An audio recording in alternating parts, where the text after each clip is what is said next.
Hello everyone, welcome back to science education. तो friends, आज हम लोग एक नया चैप्टर स्टार्ट करने वाले हैं, that is chapter number 10, the human eye and the colourful world, जो कि फिजिक्स का सेकंड चैप्टर है। इससे पहले हम लोगों ने फर्स्ट चैप्टर ऑलरेडी देख लिया है, that is light reflection and refraction. Friends, अगर आपने वो लेक्चर नहीं देखे हैं, वो चैप्टर नहीं देखे हैं, तो आप लोग देख लीजिए ताकि आपको ये चैप्टर अच्छे से समझ में आए, क्योंकि इसमें भी रिफ्लेक्शन रिफ्रैक्शन देखना है। ठीक है, तो चलिए इसमें देख लेते हैं। सबसे पहले हम लोग की क्या क्या कवरअप करना है। तो इसमें टोटल 6 सब टॉपिक्स दिए हुए हैं। पहला 2 टॉपिक हम लोग आज कवर अप करने वाले हैं, that is the human eye and defects of vision and their correction. उसके बाद के लेक्चर में हम लोग देखेंगे refraction of light through a prism and dispersion of white light by a glass prism. इसमें प्रिज्म के बारे में हम लोग स्टडी करेंगे कि किस तरह से डिस्पर्सन होता है, किस तरह से रिफ्रैक्शन होता है। ओके, उसके बाद थर्ड लेक्चर में हम लोग ये दोनों टॉपिक कवर अप करेंगे, that is atmospheric refraction and scattering of light. Light किस तरह से बिखरती है डिफरेंट कलर्स में, वो हम लोग देखेंगे। ओके, तो चलिए आज का हम लोग टॉपिक स्टार्ट करते हैं, दैट इज द ह्यूमन आई। तो फ्रेंड्स, सबसे पहली बात कि ह्यूमन आई, जिस तरह से हम लोगों के ह्यूमन की अगर हम बात करें तो ह्यूमन बींग्स के पास 5 सेंस ऑर्गन्स होते हैं, राइट। उन 5 सेंस ऑर्गन्स में से most valuable, most sensitive sensory organs होता है ह्यूमन आई, जो हमें चीज़ों को, इस कलरफुल वंडरफुल वर्ल्ड को देखने के लायक बनाती है, that is human I. It acts like a camera. आपने कैमरा देखा है? कैमरा अभी अभी हमने इससे पहले वाले चैप्टर में हम लोगों ने क्या पढ़ा, लेंस। तो लेंस क्या करती है, लाइट को रिफ्रैक्ट करने का काम करती है। किसी एक जगह पे या तो ये कन्वर्ज करने का काम करती है या फिर डाइवर्ज करने का काम करती है ना। और उसके थ्रू क्या करती है, कन्वर्जेंस एंड डाइवर्जेंस के थ्रू इमेज का फॉर्मेशन करती है। ठीक है, लेंस का क्या काम है, इमेज का फॉर्मेशन करना, चीज़ों को बड़ा करके छोटा करके दिखाना, है ना। तो अगर इस कैमरे की अगर हम बात करें तो कोई कैमरा होता है, उसमें क्या क्या कंपोनेंट होते हैं। तो एक स्क्रीन होती है जिस पर किसी ऑब्जेक्ट की लाइट पड़ती है, ठीक है।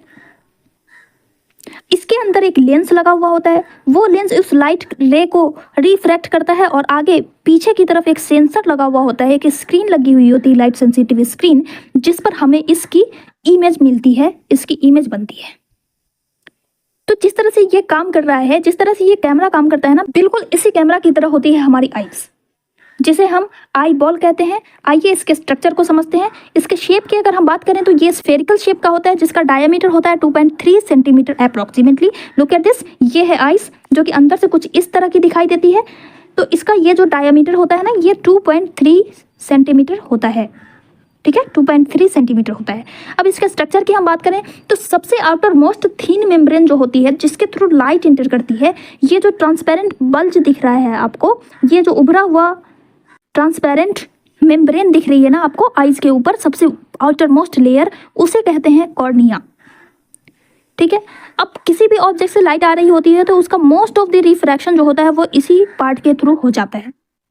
इसके अलावा ये क्या करती है, तो इसका मेन फंक्शन है मोस्ट लाइट को रिफ्रैक्ट करना, और इसके अलावा ये जर्म्स एंड डस्ट वगैरह को, जो भी बाहर धूल कण होते हैं ना, उसको भी ये प्रोटेक्ट करती है, उसको भी आई के अंदर जाने से रोकती है। इसके अलावा सनलाइट से जो लाइट रे आ रही है, उसमें जो अल्ट्रावायलेट रेज है, उसको भी फिल्टर करने का काम करती है कॉर्निया। ठीक है, तो ये हुआ कॉर्निया। सेकंड स्ट्रक्चर की बात करें, कॉर्निया के जस्ट अंदर ये जो आपको ये जो पानी भरा भरा सा लग रहा है, हमारी आंखों में लगता है देखने में, वो क्या होता है, वो होता है एक्वस ह्यूमर।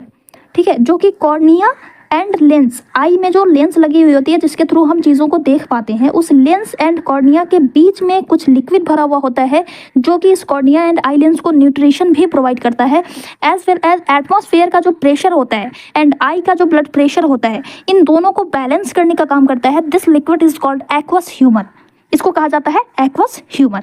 ठीक है, तो ये हुआ सेकंड स्ट्रक्चर। इसके बाद आप यहाँ पे देखो, ये जो ओपनिंग दिख रही है ना यहाँ पे, लुक एट दिस, इस फिगर में देखिए आप, ये जो कलर्ड पार्ट हो रहा है, आंखों का जो कलर्ड पार्ट होता है, जैसे हम ये डिसाइड करते हैं कि उसकी आई ब्राउन कलर की है, तुम्हारी आई ब्लू कलर की है, ब्राउन कलर है, ब्लैक कलर है, ये जो आई का कलर हम डिसाइड करते हैं ना, उस कलर्ड पार्ट को कहा जाता है आइरिस।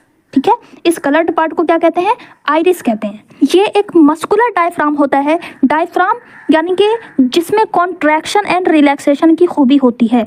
डायफ्राम किसको कहते हैं, जिसमें कॉन्ट्रैक्शन एंड रिलैक्सेशन की खूबी होती है, उसको डायफ्राम कहा जाता है। तो ये आइरिस भी उसी तरह से कॉन्ट्रैक्शन एंड रिलैक्सेशन करता है। ठीक है, जिससे कि इसके कॉन्ट्रैक्शन एंड रिलैक्सेशन की वजह से, लुक एट दिस, यहाँ पे आपको 2 तरह की इमेज दिख रही है ना, यहाँ पे ये आइरिस कॉन्ट्रैक्ट हो गई है और यहाँ पे रिलैक्स्ड है ना। तो बीच में आपको एक होल नजर आ रहा है, एक होल नज़र आ रहा है, इस होल को ये अपने कॉन्ट्रैक्शन रिलैक्सेशन से कंट्रोल करती है and this hole is called pupil. इस होल को, यहाँ पे ये जो होल दिख रहा है ना, इस होल को कहा जाता है प्यूपिल। ठीक है, इसे हम कहते हैं प्यूपिल। और इस प्यूपिल के साइज को कंट्रोल करती है आइरिस। तो आइरिस का मेन फंक्शन क्या हो गया? Iris controls the size of the pupil. Okay, and what is pupil? तो pupil is the circular opening in the centre of the iris, जो कि ये अलाउ करती है कि कितने अमाउंट ऑफ लाइट को आंखों के अंदर भेजना है। ठीक है, तो ये क्या करती है? इस प्यूपिल का क्या काम है? It regulates and control the amount of light entering the eye. आंखों में कितनी लाइट, कब, किस वक्त कितनी लाइट जानी है, उसको कंट्रोल करने का काम करती है प्यूपिल। और ये काम किसके थ्रू करती है? तो आइरिस के हेल्प से करती है। जब बहुत आपने ऑब्जर्व किया होगा, है ना, आपने अपने डेली लाइफ में इसे ऑब्जर्व भी किया होगा, जैसे ही आप अंधेरे कमरे से आप धूप में जाते हो तो आपकी आंखें बिल्कुल चौधिया जाती हैं, डेजल हो जाती हैं। कभी कभी तो ऐसा होता है कि जब हम तेज रोशनी से घर में आते हैं, अंधेरे घर में आते हैं, तो हमें तो कुछ मिनट तक के लिए कुछ दिखाई ही नहीं देता है। डू यू थिंक कि ऐसा क्यों होता है? इस लाइट की वजह से।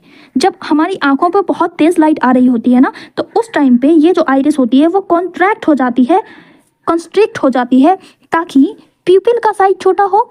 और प्यूपिल का साइज छोटा होता है तो कम लाइट आंखों के अंदर एंटर कर सके, इसलिए ये कंस्ट्रिक्ट हो जाती है।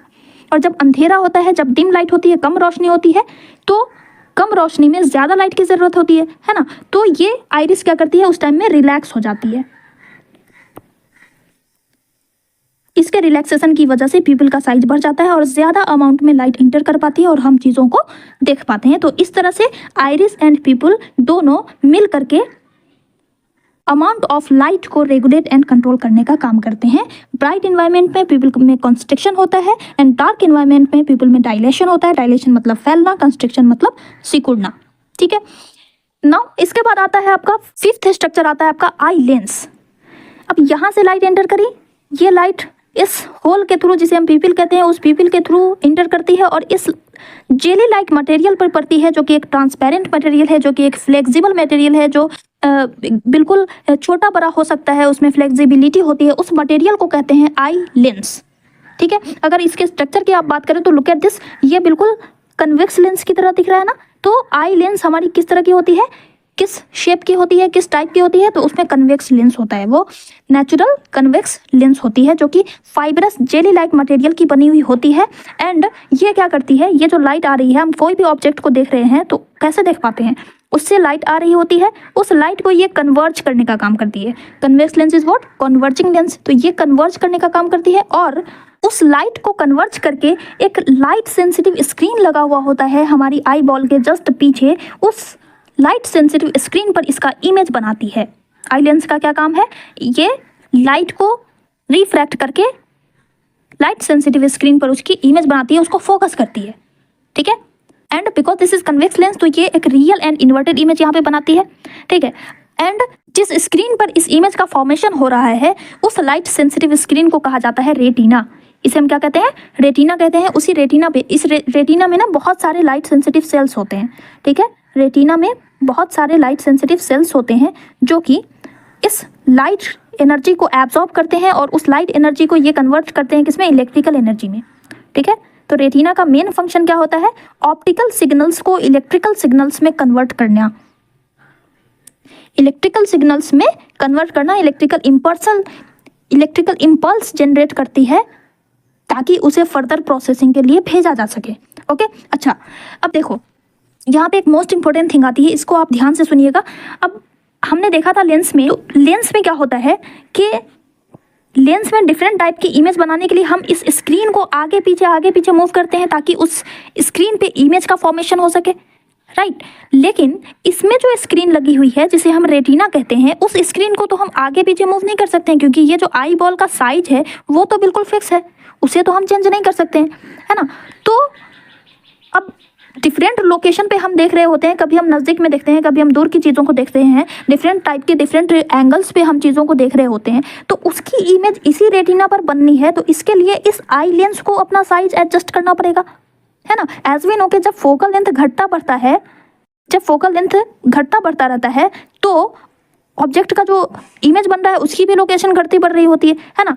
जब हमें दूर की चीज़ें देखना होगा तो उस टाइम में इस आई लेंस को अपना फोकल लेंथ बढ़ाना होता है। जब हमें पास की चीज़ें देखनी है तो उस टाइम में इसको अपना फोकल लेंथ कम करना पड़ेगा, है ना। तो ये जो फोकल लेंथ का जो एडजस्टमेंट हो रहा है उसके लिए इसमें एक मसल्स लगी हुई होती है। इस आई लेंस को अपनी जगह पर एक पकड़े हुई होती है, एक मसल्स होती है। उस मसल्स को कहते हैं हम सिलियरी मसल्स, जो कि इस आई लेंस को इसके करेक्ट पोजीशन पे होल्ड करके रखती है। एंड इसी सिलियरी मसल्स में कॉन्ट्रैक्शन और रिलैक्सेशन होता है, जिसकी वजह से इस आई लेंस का साइज घटता बढ़ता रहता है। मैंने कहा ना कि आई लेंस कैसी होती है, फ्लेक्सिबल होती है ना। तो जब हमें दूर की चीज़ें देखनी होती हैं तो उस टाइम में ये सिलियरी मसल्स तो बिल्कुल रिलैक्स्ड रहती है, क्योंकि उस टाइम में इसे कुछ नहीं करना है, ठीक है। क्योंकि इन्फिनिटी से लाइट आ रही होती है तो उस टाइम में सिलियरी मसल्स रिलैक्स रहती हैं। लेकिन जब नज़दीक की चीज़ें देखनी है तो इस आई को बहुत ज़्यादा फोकस करना पड़ता है। तो इस टाइम में ये जो सिलियरी मसल्स होती हैं वो कॉन्ट्रैक्ट हो जाती हैं।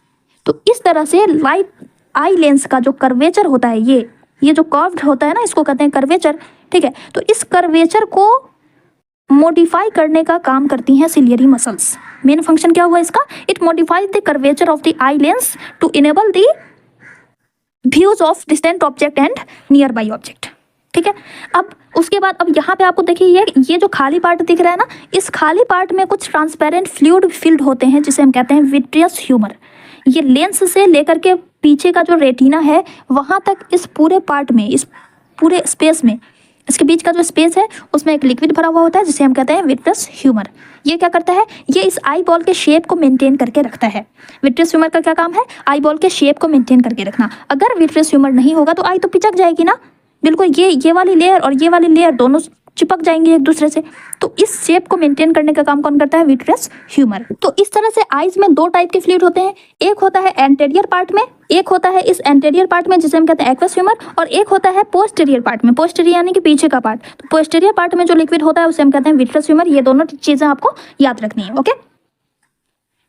नाउ अभी हमने कहा कि ये जो लाइट सेंसिटिव स्क्रीन्स होती है इसमें लाइट सेंसिटिव सेल्स होते हैं जो कि लाइट एनर्जी से ऑप्टिकल सिग्नल्स को रिसीव करते हैं। लाइट एनर्जी जो आई उसको इलेक्ट्रिकल एनर्जी में कन्वर्ट करते हैं, ठीक है। इसे इलेक्ट्रिकल एनर्जी में कन्वर्ट करते हैं जिसे हम कहते हैं इलेक्ट्रिकल सिग्नल। तो उस इलेक्ट्रिकल सिग्नल को रिसीव करने के लिए यहाँ पे बहुत सारे बंडल्स ऑफ न्यूरॉन्स से मिलकर के बनी हुई bundles of nerve fibres present होती हैं। देखिए न्यूरॉन होता है, ठीक है। न्यूरॉन, बहुत सारे न्यूरॉन्स मिलकर के नर्व फाइबर बनाते हैं और बहुत सारे नर्व फाइबर्स मिलकर के नर्व्स बनाती हैं। तो आईज में जो नर्व होती है उसे कहते हैं हम ऑप्टिक नर्व्स, जो कि क्या करती हैं, इंपल्सेस को रिसीव करने का काम करती है, इलेक्ट्रिकल सिग्नल को रिसीव करने का काम करती है। नर्व्स का क्या काम है, इलेक्ट्रिकल सिग्नल को रिसीव करना। हमने कोई भी चीज़ टच करी तो वहाँ से जो सेंस जनरेट होता है उस सेंस को रिसीव करने का काम करती है नर्व्स और ब्रेन तक ले जाती है, ठीक है। तो यहाँ पे भी एक नर्व प्रेजेंट होती है जिसे हम कहते हैं एक ऑप्टिक नर्व्स, जो कि बहुत सारे न्यूरॉन से मिलकर के, बहुत सारे बंडल ऑफ नर्व फाइबर से मिलकर के बनी हुई होती है। वो क्या करती है, उस इलेक्ट्रिकल सिग्नल को रिसीव करती है और ब्रेन तक ले जाती है। फिर ब्रेन उसको डिकोड करता है, उसकी प्रोसेसिंग करता है एंड उससे इंफॉर्मेशन जनरेट होती है। तब हम चीज़ों को देख पाते हैं, तब हम ये परसीव कर पाते हैं कि कोई भी ऑब्जेक्ट क्या है ना। ये पेन है और ये बुक है और ये मोबाइल है एंड सो ऑन। इसी वजह से हम सारी चीज़ों को देख पाते हैं, ठीक है। तो रेटिना एक डेलिकेट मेम्ब्रेन है जिसमें बहुत सारी लाइट सेंसिटिव सेल्स होती हैं जो क्या करती हैं, इस इमेजेस को, ये जो इमेज बनाती है, ये जो लेंस ने यहाँ पे इमेज बनाई है, उस इमेज को इलेक्ट्रिकल सिग्नल में कन्वर्ट करती है और उसे ब्रेन तक पहुंचाती है। किसके थ्रू, ऑप्टिक नर्व के थ्रू। एंड ऑप्टिक नर्व्स क्या है, it is a bundle of nerve fibre that carries electrical signal from the retina to the brain for interpretation and processing, ठीक है। तो इस तरह से टोटल 9 पार्ट्स होते हैं हमारी आइस के। सबसे पहला कॉर्निया, जो कि बिल्कुल आउटरमोस्ट थिन मेम्ब्रेन होती है जिस पर लाइट पड़ती है। सबसे पहले लाइट जिस पे पड़ती है उसको कॉर्निया कहते हैं। उसके बाद वो लाइट अंदर जाती है, यहाँ पे लिक्विड भरा हुआ होता है जिसे हम कहते हैं एक्वस ह्यूमर। उसके बाद थर्ड में आपको यहाँ पे आइरिस होती है, आइरिस के बीच में जो होल होता है जो कि आई का कलर डिसाइड करती है उसको आइरिस कहते हैं। फिर ये लाइट इंटर करती है एक होल के थ्रू जिसे हम कहते हैं प्यूपिल। प्यूपिल के थ्रू लाइट एंटर करती है और एक ट्रांसपेरेंट मटेरियल पे पड़ती है जिसे हम कहते हैं आई लेंस। यहाँ पे फाइनल फोकल लेंथ का एडजस्टमेंट होता है और ये इस लाइट से इमेज को फोकस, इस लाइट को फोकस करती है पीछे के लाइट सेंसिटिव स्क्रीन पर। इस लाइट सेंसिटिव स्क्रीन को कहा जाता है रेटिना। एंड आई लेंस और रेटिना के बीच में भी एक लिक्विड भरा हुआ होता है जिसे हम कहते हैं विट्रस ह्यूमर। और फिर इस रेटिना में जो सेल्स प्रेजेंट होती हैं, लाइट सेंसिटिव सेल्स प्रेजेंट होती हैं, वो इस इमेज को कन्वर्ट करती है इलेक्ट्रिकल सिग्नल में। फिर वो इलेक्ट्रिकल सिग्नल को कैरी करने वाली जो नर्व फाइबर्स प्रेजेंट होती हैं, bundle of nerve fibres present होती हैं, उसे कहते हैं ऑप्टिक नर्व। ठीक है, तो इस तरह से 1 2 3 4 5 है ना, 1 2 3 में ये पीपल है जो जिसका नाम यहाँ पे नहीं दिया हुआ है, 3 4 5 6 7 8 एंड ये रहा सिलियरी मसल्स, इसे हम कहते हैं ciliary muscles. Different focal length को एडजस्ट करने के लिए आई लेंस को पकड़ के रखती है सिलियरी मसल्स, जिसका काम होता है कॉन्ट्रैक्शन रिलैक्सेशन के थ्रू आई लेंस को एडजस्ट करना, आई लेंस के फोकल लेंथ को एडजस्ट करना, जिसके थ्रू हम दूर की चीज़ों को और पास की चीज़ों को देख पाते हैं। तो इस तरह से टोटल 6 स्टेप्स में हमारी आई फंक्शन करती है। आइए देख लेते हैं एक बार फिर से। तो फर्स्ट स्टेप में सबसे पहले क्या होता है, कोई भी ऑब्जेक्ट से लाइट आती है, कॉर्निया पे पड़ती है, ठीक है। उसके बाद आइरिस एंड पीपल उस अमाउंट को कंट्रोल करती है कि कितना अमाउंट को एब्जॉर्ब करना है। तो सेकंड स्टेप में आइरिस एंड पीपल का काम होता है, ये लाइट को एंटर कराती है, पीपल के थ्रू लाइट एंटर करती है, आई लेंस पे पड़ती है। थर्ड स्टेप में वो आई लेंस क्या करती है, उससे इन्वर्टेड एंड रियल इमेज का फॉर्मेशन करती है on the light sensitive screen, that is retina. Fourth step में लाइट सेंसिटिव सेल्स जो होती हैं रेटिना में, वो इलेक्ट्रिकल सिग्नल जनरेट करती हैं इस ऑप्टिकल सिग्नल से। ऑप्टिकल मतलब होता है लाइट एंड सिग्नल, यानी कि लाइट ये जो आ रही है ना, लाइट एंटर करी, उससे जो सिग्नल जनरेट हुआ वो हुआ ऑप्टिकल सिग्नल। उस ऑप्टिकल सिग्नल को इलेक्ट्रिकल सिग्नल में कन्वर्ट करने का काम करती है रेटिना। फिफ्थ स्टेप में ये सिग्नल को कैरी करती है ऑप्टिक नर्व्स एंड उसे ब्रेन तक पहुंचाती है। एंड लास्ट स्टेप में ब्रेन का काम होता है, ब्रेन इंटरप्रेट करती है सिग्नल को और फाइनली प्रोसेस करके हमें ये बताती है कि ये चीज़ क्या है। ठीक है, तो इस तरह से टोटल 6 स्टेप में हमारी आई की फंक्शनिंग होती है। ये भी आपके लिए इंपॉर्टेंट है, बिल्कुल क्रिस्प है। ठीक है, तो इस तरह से 6 स्टेप्स में हमारी आई फंक्शन करती है। ओके, आई होप आपको समझ में आ गया होगा। अगर अभी कहीं पे आपको डाउट है तो आप पूछ सकते हैं, ज़रूर पूछिएगा। अब आता है एक बहुत ही इंटरेस्टिंग सा टॉपिक। अभी आपने देखा कि सिलियरी मसल्स जो होती हैं वो हमारी आई लेंस के साइज को घटाती बढ़ाती रहती है।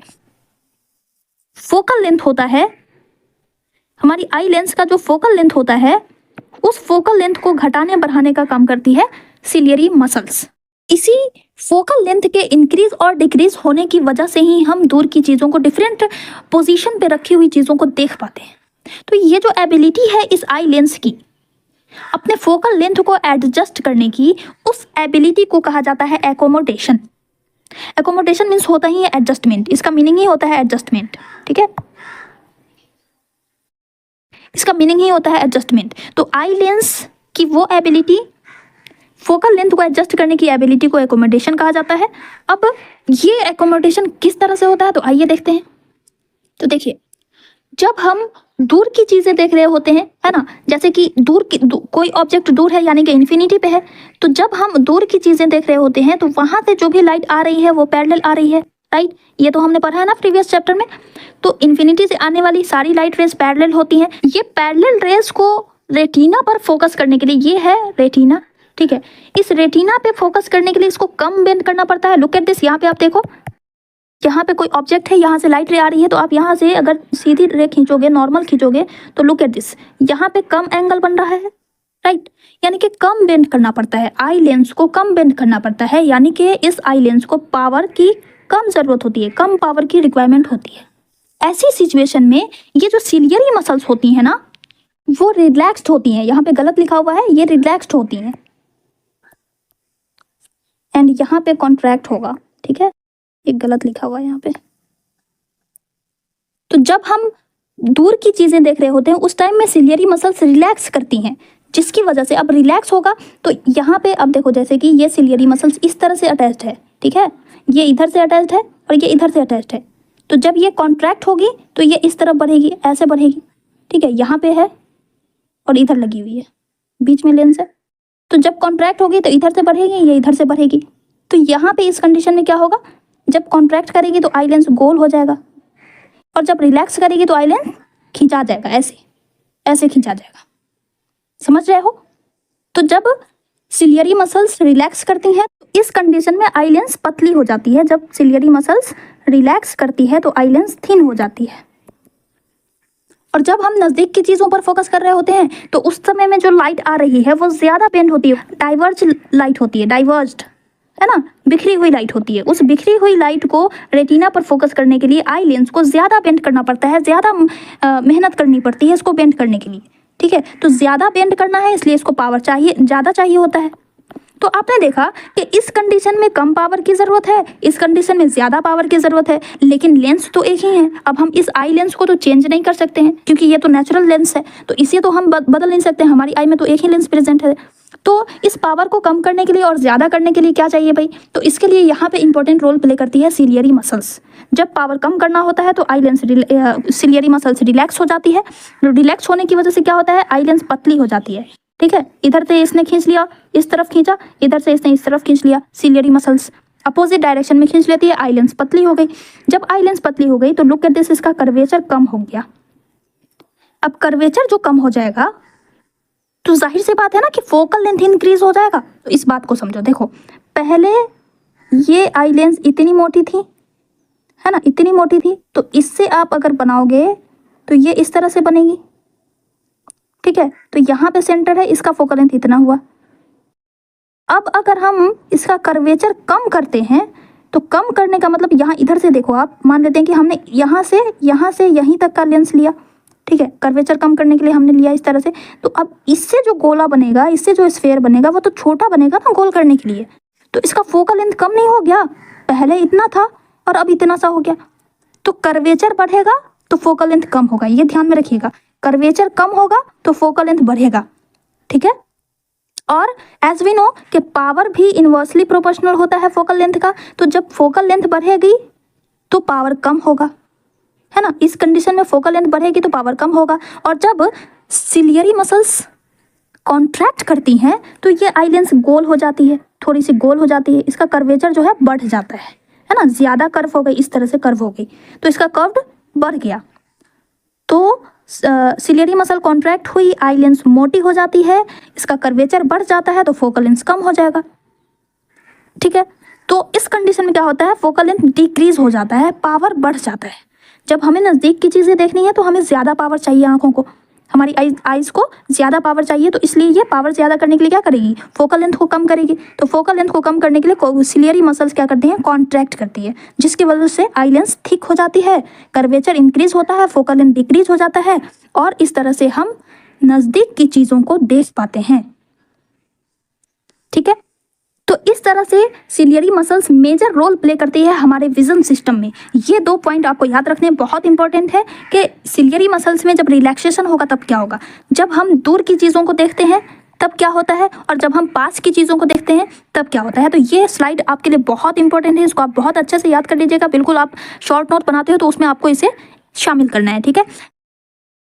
जब हम दूर की चीज़ों को देख रहे होते हैं तो उस टाइम में हमारी जो सिलियरी मसल्स होती हैं वो रिलैक्स होती है ताकि आई लेंस थिन हो जाए, ठीक है। तो आई लेंस थिन हो जाती है, आई लेंस के थिन होने की वजह से कर्वेचर क्या होगा, डिक्रीज हो जाएगा, है ना। आई लेंस पतली हुई तो कर्वेचर कम हो गया, कर्वेचर डिक्रीज हो जाता है, जिसकी वजह से फोकल लेंथ इंक्रीज हो जाता है क्योंकि इसका गोला बड़ा बनेगा, है ना। जितना बड़ा मुंह उतना बड़ा स्फेयर, तो स्फेयर बड़ा बनेगा तो फोकल लेंथ ज़्यादा होगा, और फोकल लेंथ जब ज़्यादा होता है तो पावर कम हो जाता है। तो दूर की चीज़ें देखने के लिए हमें पावर कम चाहिए, ये आपको ध्यान में रखना है। एंड जब हम नज़दीक की चीज़ें देख रहे होते हैं तो उस टाइम में क्या होता है, ये बहुत इंपॉर्टेंट है, इसको आप याद रखिएगा, वेरी वेरी इंपॉर्टेंट स्लाइड, इसको आप बिल्कुल बहुत अच्छे से याद रख लीजिएगा कि जब हम नज़दीक की चीज़ों को देखते हैं तो हमारी सिलियरी मसल्स कॉन्ट्रैक्ट होती हैं, कॉन्ट्रैक्ट होने की वजह से ये जो आई लेंस होती है वो थिक हो जाती है। आई लेंस के थिक होने की वजह से जब ये थिक होगी, है ना, तो इसका जो कर्वेचर है वो बढ़ जाएगा, तो कर्वेचर बढ़ जाता है जिसकी वजह से फोकल लेंथ कम हो गया क्योंकि इसका गोला कम बनेगा, इसका स्फेयर कम बनेगा, छोटा बनेगा, तो छोटा बनेगा तो फोकल लेंथ कम हो गया। जब फोकल लेंथ कम होगा तो पावर क्या हो जाएगा, इंक्रीज हो जाएगा, ठीक है। तो दोनों की कंडीशन आपको याद रखनी है। जब हम दूर की चीज़ें देख रहे होते हैं तब आई लेंस के साथ क्या होता है, और पास की चीज़ें देख रहे होते हैं तब आई लेंस के साथ क्या होता है। फ्रेंड्स यहाँ पे एक मिस्टेक है, यहाँ पे कॉन्ट्रैक्टेड नहीं होगा, यहाँ पे रिलैक्स्ड होगा, ठीक है। इस इमेज में गलत लिखा हुआ है, यहाँ पे रिलैक्स्ड होगा, यहाँ पे कॉन्ट्रैक्टेड होगा, ठीक है। बाकी डायग्राम बिल्कुल सही है, यहाँ पे बस मिस्टेक हो गई है, आप इसे सुधार लेंगे, ओके। तो इस तरह से सिलियरी मसल्स की वजह से हम दूर की चीज़ों को भी देख पाते हैं, पास की चीज़ों को भी देख पाते हैं, ओके। अब ये जो कॉन्ट्रैक्शन रिलैक्सेशन हो रहा है ना, ये बिल्कुल एक लिमिट पे ही होता है। एक लिमिट के बाद जो आई लेंस है वो कॉन्ट्रैक्ट नहीं हो पाती है, ठीक है। इसका जो फोकल लेंथ है वो एक लिमिट तक ही कम डिक्रीज किया जा सकता है। तो एक ऐसा पॉइंट, एक ऐसा मिनिमम पॉइंट जिसके बाद हम इस आई लेंस को कॉन्ट्रैक्ट नहीं कर सकते, यानी सिलियरी मसल्स है ना, तो जिस फोकल लेंथ को हम कम नहीं कर सकते, उस मिनिमम डिस्टेंस को कहा जाता है आई का नियर पॉइंट। आपने देखा होगा, आपने ऑब्जर्व किया होगा, आप अभी ऑब्जर्व करो, जब आप अपनी बुक को बिल्कुल पास में ले आते हो, ठीक है, एक अपने हाथ से, अपने एक हाथ की डिस्टेंस से कम के डिस्टेंस पे अगर आप लाओगे तो बिल्कुल धुंधली धुंधली सी नजर आएगी, आपको लेटर्स सही सही नहीं नजर आएंगे, आपको चीजें ब्लरी दिखने लगती हैं, धुंधला दिखने लगता है। दैट मीन्स रेटिना पर इमेज क्लियर नहीं बन पा रही है। धुंधला क्यों दिख रहा है? क्योंकि ये जो रेटिना है इस पर इमेज सही से नहीं बन पा रही है। अगर इमेज क्लियर बनेगी तो हमें क्लियर दिखेगी, इमेज क्लियर नहीं बनेगी तो हमें क्लियर नहीं दिखेगी। तो जब आप बहुत पास ले आते हो ना, इससे अगर आप पास ले आते हो चीज़ों को तो आपको अच्छे से दिखाई नहीं देता है। तो वो एक सर्टेन लिमिट तक ही फोकल लेंथ को डिक्रीज किया जा सकता है, उससे कम नहीं किया जा सकता है। तो इसी मिनिमम डिस्टेंस को आई का नियर पॉइंट कहते हैं। जिस मिनिमम डिस्टेंस पर चीज़ें क्लियर दिखाई देती हैं बिना किसी स्ट्रेन के, बिना किसी धब्बे के, बिना किसी ब्लर के, उसे आई का नियर पॉइंट कहा जाता है। एंड एक नॉर्मल आई के लिए वो डिस्टेंस होती है 25 सेंटीमीटर की। और 25 सेंटीमीटर कितना होता है? तो आपके रिस्ट से लेकर के आपकी एल्बो तक की जो डिस्टेंस है ना, वो होती है 25 सेंटीमीटर। तो कभी भी आप स्टडी करेंगे तो इससे नज़दीक के डिस्टेंस पे नहीं करेंगे, क्योंकि आपकी आंखें डैमेज हो सकती है। ठीक है, तो इस बात का भी आपको ध्यान में रखना है। जब हम पढ़ रहे हैं तो हम उसे अप्लाई भी करते चलेंगे अपनी लाइफ में, राइट। तो वो होता है नियर पॉइंट। अब जब हम दूर की चीज़ें देख रहे होते हैं तो आपने देखा होगा कि हम तो बहुत दूर तक, जितनी दूर तक हमारी आंखें जा सकती हैं वहाँ तक हमें बिल्कुल क्लियर दिखाई देता है। तो वो आई का फार पॉइंट कहलाता है। मिनिमम डिस्टेंस जहाँ तक हम चीज़ों को देख पाते हैं, बिल्कुल क्लियरली देख पाते हैं, उसे उस आई का फार पॉइंट कहा जाता है। और एक नॉर्मल आई के लिए वो होता है इन्फिनिटी। ठीक है, तो एक नॉर्मल आई के लिए फार पॉइंट क्या होता है? इन्फिनिटी। एंड नियर पॉइंट क्या होता है? 25 सेंटीमीटर। तो इस तरह से एक नॉर्मल आई का रेंज की अगर हम बात करें तो क्या होता है? 25 सेंटीमीटर से लेकर के इन्फिनिटी तक, 25 सेंटीमीटर से लेकर के इन्फिनिटी तक, ये हो गया range, normal eye range 25 centimetre to infinity. ठीक है, अब कभी कभी क्या होता है कि जब हम बिल्कुल नज़दीक से पढ़ना शुरू कर देते हैं ना तो आंखें धीरे धीरे डैमेज होने लगती हैं। इसका जो नियर पॉइंट होता है ना वो चेंज हो जाता है। हम करीब से पढ़ने लगते हैं तो हमारी आंखें धीरे धीरे दर्द होना शुरू होंगी और उसके बाद आई खराब हो जाती है, आंखें खराब हो जाती हैं, हमें दिखाई नहीं देता है। कभी कभी क्या होता है कि हमें दूर की चीज़ें नहीं दिखाई देती हैं। तो इस तरह से आई धीरे धीरे अपना जो पावर ऑफ एकोमोडेशन होता है ना वो धीरे धीरे लूज करना शुरू कर देती है। इस सिचुएशन में क्या होता है कि चीज़ें ब्लरी दिखने लगती हैं। इसे कहते हैं डिफेक्ट्स ऑफ आई। रिफ्रैक्शन की वजह से होता है। रिफ्रैक्शन में बिकॉज आई लेंस जो है वो रिफ्रैक्ट करती है ना, तो रिफ्रैक्शन में डिफेक्ट होता है जिसकी वजह से हमें दिखाई नहीं देता। तो इसे हम कहते हैं refractive defects of I, refractive defects of vision. ठीक है, तो चलिए अब हम लोग डिफेक्ट्स ऑफ विजन के बारे में स्टडी करते हैं और उसके बाद देखेंगे कि इसका करेक्शन किस तरह से होता है। तो मेनली 3 टाइप्स के डिफेक्ट्स होते हैं। एक होता है मायोपिया और नियर साइटेडनेस, सेकंड होता है हाइपरमेट्रोपिया और फार साइटेडनेस, एंड थर्ड होता है प्रेसबायोपिया। आइए एक एक करके डिस्कस करते हैं। तो सबसे पहले मायोपिया। What is myopia? जब हमें सिर्फ नज़दीक की चीज़ें क्लियर दिखाई देती हैं, दूर की चीज़ें नहीं दिखाई देती हैं, उसे हम कहते हैं मायोपिया। एंड बिकॉज इसमें नज़दीक की चीज़ें दिखाई देती हैं इसलिए इसको कहा जाता है नियर साइटेडनेस, यानी नज़दीक देखने की बीमारी। नियर साइटेडनेस, साइट मतलब देखना होता है, विजन होता है, नियर माने नज़दीक, तो नज़दीक देखने की बीमारी, नज़दीक देखने का डिफेक्ट, नियर साइटेडनेस। इस नाम से आप इसको याद रख सकते हो, नियर साइटेडनेस मायोपिया। कभी कभी ये भी पूछा जा सकता है कि आपको दिया रहेगा मायोपिया इज और नीचे लिखा हुआ होगा नियर साइटेडनेस, फार साइटेडनेस। तो ये भी आपको ध्यान में रखना है कि नियर साइटेडनेस कौन होता है और फार साइटेडनेस कौन होता है। ठीक है, so what is myopia? A defect of vision in which a person can see nearby objects clearly but cannot see distant object distinctly is called myopia or nearsightedness. Actually में इसमें क्या होता है ना कि इसमें जो अभी हम जो इन्फिनिटी तक की चीज़ों को देख पा रहे हैं, बहुत दूर तक की डिस्टेंस की चीज़ों को देख पा रहे हैं, वो इन्फिनिटी जो होता है उसका जो फार पॉइंट होता है ना वो कम हो जाता है। इस डिफेक्ट के होने से मायोपिक आई का फार पॉइंट कम हो जाता है।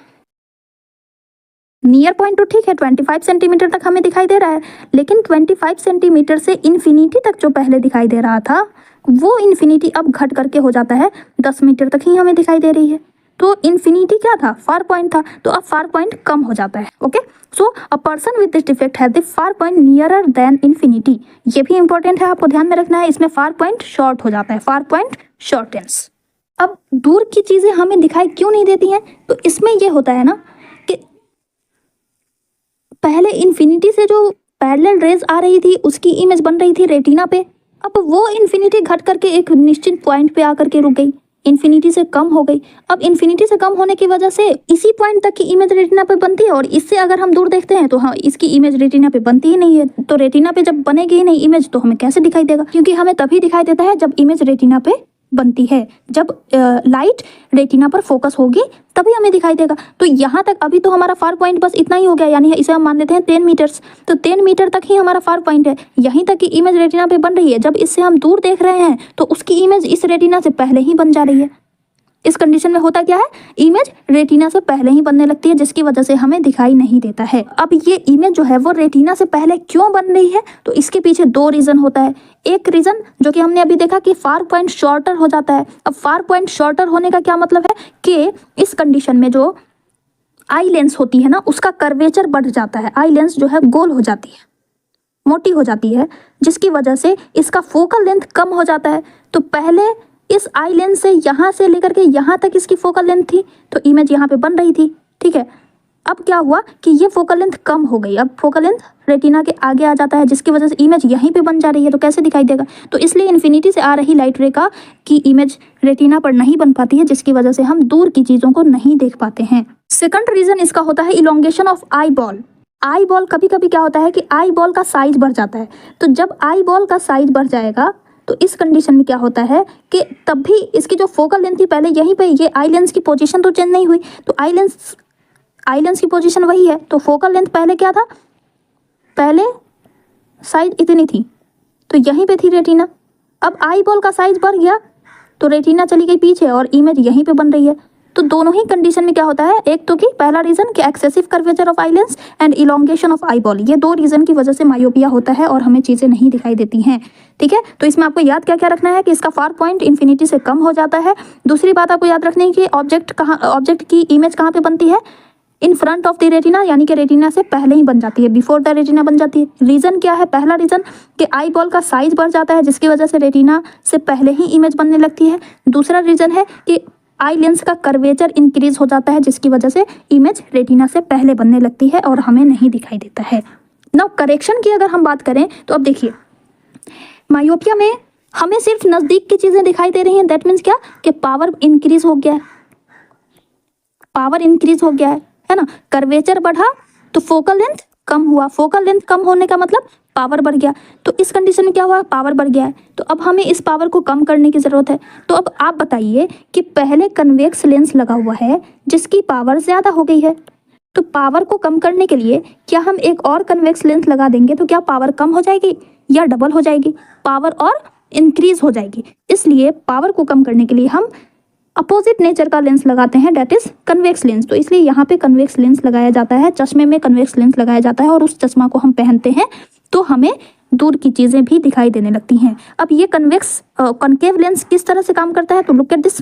देखो यहाँ पे कनकेव लेंस लगा, कनकेव लेंस का क्या काम होता है, ये कनकेव लेंस है ना, इन्फिनिटी से आ रही है लाइट, ये इसको डाइवर्ज कर देती है, राइट ये इसको डाइवर्ज करके यहाँ पे देती है। यहाँ पे लेंस है हमारी आंखों का, हमारी आई का लेंस लगा हुआ है, उस पर ये डाइवर्ज करके देती है, ठीक है। अब इस आई लेंस की वजह से मान लेते हैं कि हमको यहाँ पे 10 मीटर की डिस्टेंस पे हमको दिखाई देता है, उससे दूर का नहीं दिखाई देता है, ठीक है। तो दूर से ये आ रही है लाइट, उस लाइट को ये क्या करती है, डाइवर्ज कर देती है, डाइवर्ज करके उसकी इमेज इस 10 मीटर पर बनाती है, उसकी इमेज ये 10 मीटर पे बनाती है।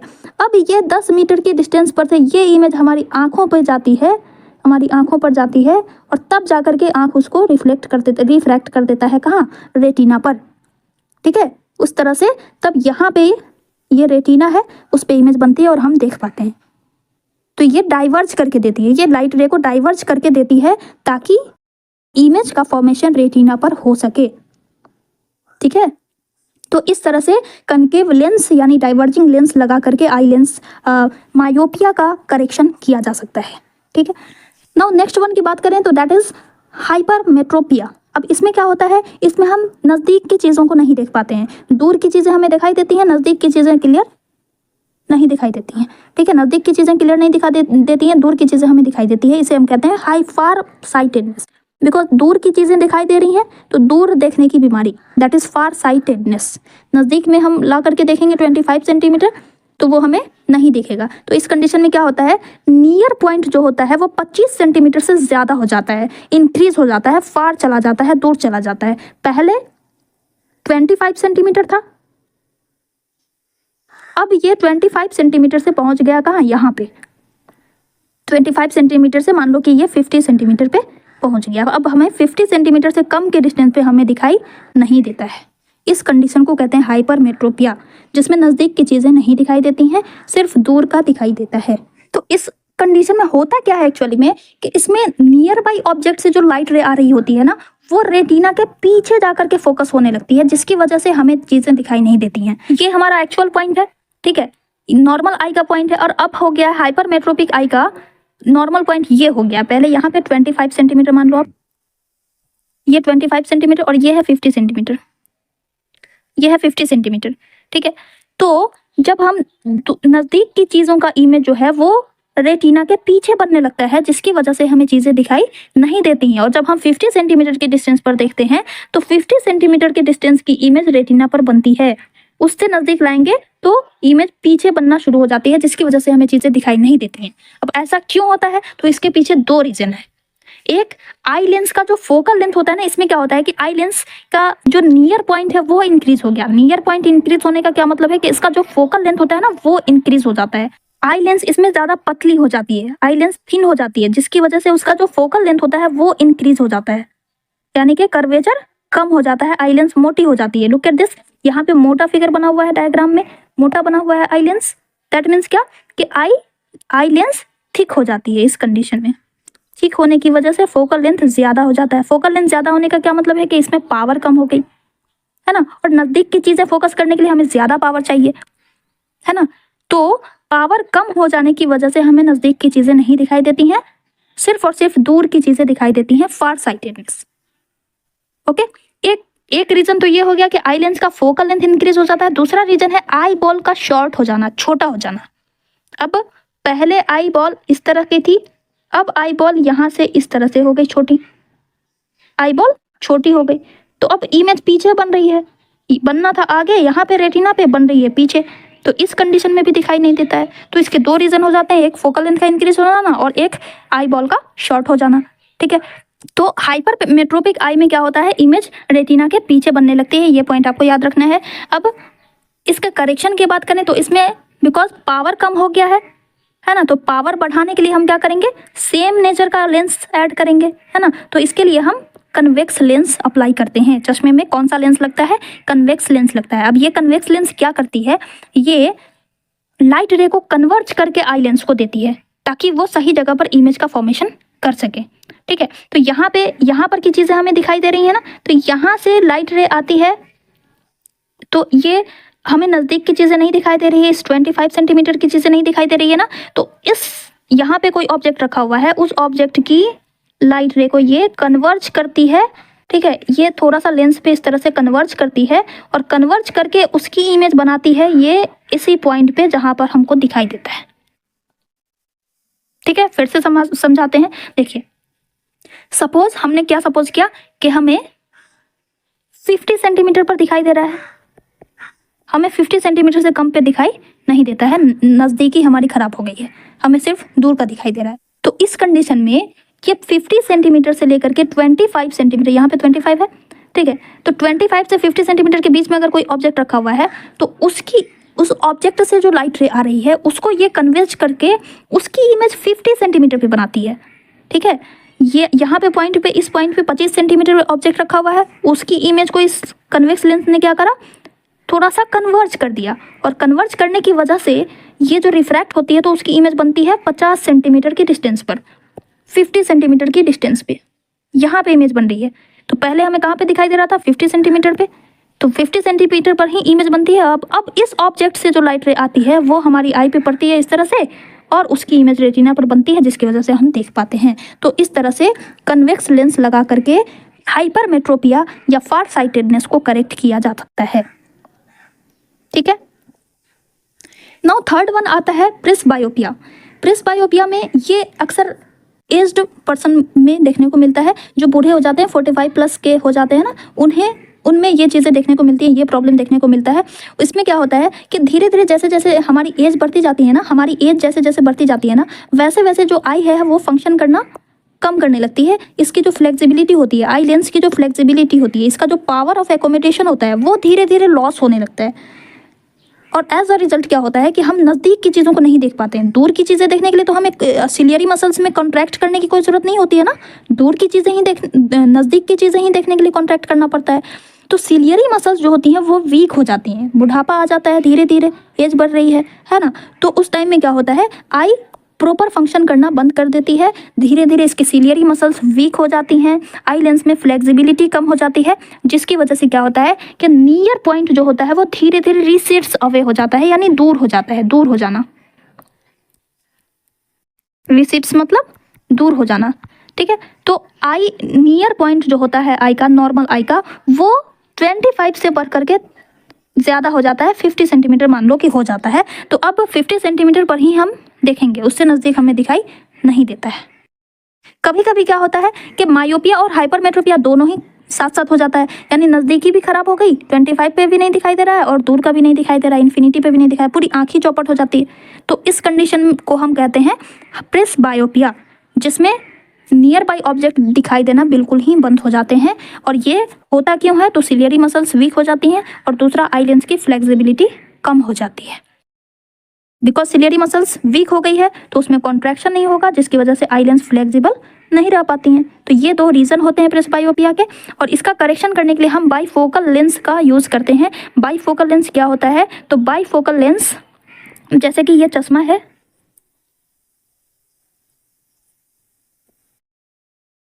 ये चश्मा है, इसमें नीचे की तरफ में कन्वेक्स लेंस लगा हुआ होता है और ऊपर ये देख लो आप, कनकेव लेंस का शेप बन गया ना, कनकेव लेंस का शेप बन गया। तो नीचे कन्वेक्स लगा हुआ होता है और ऊपर कनकेव लेंस लगा हुआ होता है। तो मायोपिया एंड हाइपरमेट्रोपिया दोनों साथ साथ है। तो कन्वेक्स लेंस हेल्प करता है नियर बाई ऑब्जेक्ट को देखने के लिए, एंड कनकेव लेंस हेल्प करता है फार पॉइंट को देखने के लिए, फार ऑब्जेक्ट्स को देखने के लिए, ठीक है। तो इस तरह का लेंस अप्लाई किया जाता है जिसे हम कहते हैं बाईफोकल लेंस। इसमें कौन कौन सा लेंस होता है, कनकेव लेंस होता है डिस्टेंट विजन के लिए, और कन्वेक्स लेंस होता है नियर विजन के लिए, ठीक है। तो इस तरह से हमने 3 डिफेक्ट्स देखे। आइए एक बार फिर से रिकॉल कर लेते हैं। मायोपिया, फिर hypermetropia, and third one is presbyopia.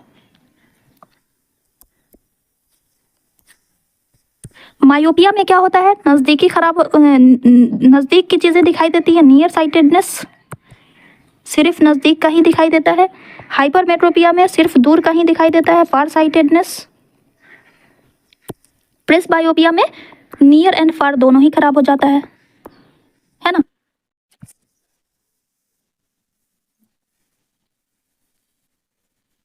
इसमें नियर बाई ऑब्जेक्ट क्लियर दिखाई देता है, नियर बाई ऑब्जेक्ट्स क्लियर दिखाई देता है, और इसमें डिस्टेंट ऑब्जेक्ट क्लियर दिखाई देता है, दूर की चीज़ें, और इसमें कुछ भी क्लियर नहीं दिखाई देता है ना। मायोपिया में क्या होता है, इसका जो फार पॉइंट होता है वो शॉर्टन हो जाता है, फार पॉइंट शॉर्टन हो जाता है, एंड हाइपरमेट्रोपिया में नियर पॉइंट इलोंगेट हो जाता है, नियर पॉइंट इलोंगेट हो जाता है ना, बढ़ जाता है, ठीक है, इंक्रीज हो जाता है। इसमें ऐसा कुछ नहीं, क्योंकि नियर पॉइंट भी खराब है, फार पॉइंट भी खराब है। उसके बाद इमेज का फॉर्मेशन, मायोपिया में इमेज कहाँ पे बनती है, बिफोर रेटिना, रेटिना से पहले ही बनने लगती है, जिसकी वजह से हमें नहीं दिखता। एंड हाइपरमेट्रोपिया में इमेज का फॉर्मेशन रेटिना के पीछे होने लगता है, behind the retina, behind the retina, okay. Reason की बात करें तो इसमें कर्वेचर का साइज बढ़ जाता है, एक्सेसिव कर्वेचर,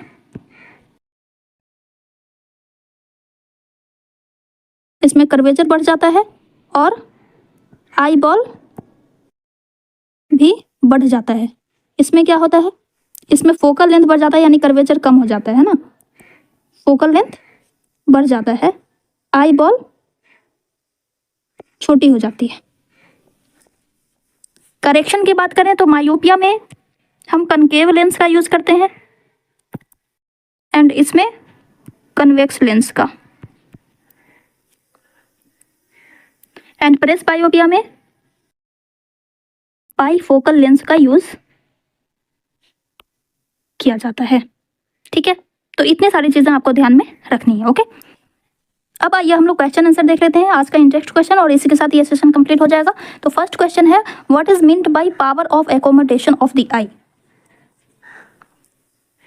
तो पावर ऑफ एकोमोडेशन क्या होता है? It is the ability of eye lens to focus nearby और distant object clearly on the retina by adjusting its focal length. Focal length को एडजस्ट करने की जो एबिलिटी होती है उसे पावर ऑफ एकोमोडेशन कहा जाता है। ओके, सेकंड क्वेश्चन है, a person with a myopic eye can not see object beyond 1.2 metre distinctly, what should be the type of the corrective lens used to restore proper vision. तो इसमें यहाँ पे clearly लिख दिया है कि myopic eye है और उसके साथ वो डिस्टेंस भी मेंशन है ना।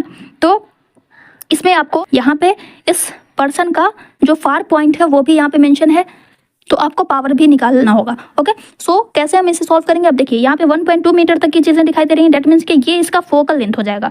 ठीक है, ये इसका फोकल लेंथ हो जाएगा 1.2 मीटर, तो इसलिए हम इससे पावर निकालेंगे तो क्या हो जाएगा 1/f equal to 1.2 is equal to ये हो जाएगा 0.83 डाइऑप्टर। तो कनकेव लेंस मायोपिया के लिए हम कौन सा लेंस यूज़ करते हैं? कनकेव लेंस यूज़ करते हैं, जो कि डाइवर्ज करती है लाइट रे को, है ना। तो कनकेव लेंस और diverging lens with the power of 0.83 dioptre should be used to restore his proper vision. Okay, next question, what is the far point and near point of the human eye with normal vision. तो far point किसको कहते हैं? Maximum distance को, जहां तक हमारी आंखें देख पाती हैं वो होता है उसका फार पॉइंट, जो कि होता है इन्फिनिटी, एंड नियर पॉइंट वो होता है कि मिनिमम डिस्टेंस, जिससे नज़दीक हम नहीं देख सकते, जहां तक हमें क्लियर दिखाई देता है ना, जहां से हमें क्लियर दिखाई देता है उस मिनिमम डिस्टेंस को कहा जाता है near point of the eye, and that is 25 centimetre, क्योंकि नॉर्मल विजन पूछ रहा है ना, तो क्या होगा 25 सेंटीमीटर। ओके, नेक्स्ट क्वेश्चन है, student has difficulty reading the black board while sitting in the last row. एक स्टूडेंट है जो कि लास्ट रो में बैठा हुआ है, उसको ब्लैक बोर्ड नहीं दिख रहा है, वो ब्लैक बोर्ड नहीं पढ़ पा रहा है। What could be the defect the child is suffering from. तो वो किस डिफेक्ट से सफर कर रहा है? तो उसको दूर का नहीं दिखाई दे रहा है, लास्ट रो में बैठा हुआ है क्लास की, उसको दूर की चीज़ें नहीं दिखाई दे रही हैं। तो किस में दूर की चीज़ें नहीं दिखाई देती हैं? पास का सिर्फ दिखाई दे रहा है, मतलब near sightedness, and near sightedness is what? Myopia. Okay, so the child is suffering from myopia और नियर साइटेडनेस। उसके बाद क्या कह रहा है? How can it be corrected. तो मायोपिया में नियर साइटेडनेस खराब है, नियर साइटेडनेस खराब होने का क्या मतलब है कि उसके लेंस की जो पावर है वो क्या हो गई है? बढ़ गई है। तो लेंस की पावर कम करने के लिए हम क्या करेंगे? अपोजिट नेचर का लेंस यूज करेंगे, that is concave lens. Okay, so it can be corrected by using concave lens of suitable power. Okay, तो ये 4 क्वेश्चन थे, इसी के साथ हमारा ये सेशन कंप्लीट होता है। आई होप आप सभी को समझ में आया होगा। अगर अच्छा लगा होगा तो लाइक कर दीजिए, अपने दोस्तों के साथ शेयर कीजिए, एंड प्लीज़ अगर अभी तक आपने चैनल को सब्सक्राइब नहीं किया है तो please hit the bell icon so that you can get notified for upcoming videos. मिलते हैं नेक्स्ट लेक्चर में, till then take care, bye.